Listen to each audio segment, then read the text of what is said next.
來看這新北市昨有民眾騎奧多擺，互食毒賽車的查甫人弄到骨折送病院。另外，有一個姓潘的查甫人，一年來呢，互掠到講4屆食毒賽車，佫有3屆呢是無駕照的，互人禁止考駕照10年。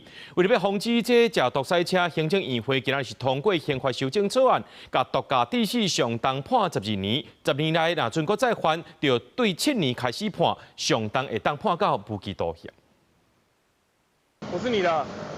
警方處理車禍扣到電子分，這個人一直辯解。你現在是依托米脂陽性。這個查甫人吹襲食毒賽車載查某朋友，在新北市中和弄到一台奧多擺，害人骨頭斷去。男子疑似因施用毒品後致精神狀態受影響，追撞前方停等紅燈之機車。食毒賽車害人佫害家己，犯過紀錄片的也真多。新北市公告上新的累犯名單，其中這個姓潘的查甫人，1年來4遍食毒賽車，被禁止考駕照10年，個紀錄片無照賽車。第一次毒駕的時候，其實是他已經被註銷1年了。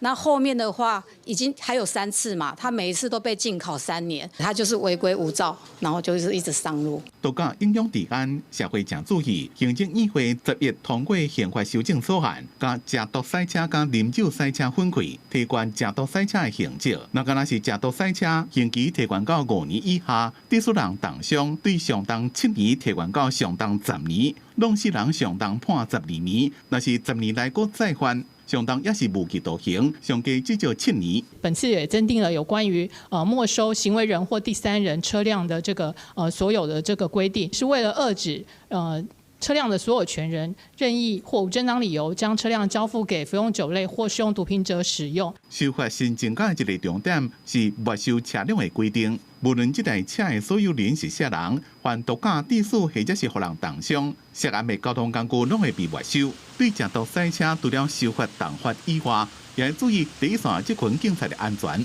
強化員警的安全站位，善用車輛主車的設備。還有提升毒駕辨識、改善破窗的一個設備，並要求毒駕的犯嫌熄火下車接受檢查。要讓警察在咧執勤的時陣兼顧安全，警政署規劃要增進警察的裝備，也講最近會實施毒駕大執法，全台灣查緝處地。記者綜合報道。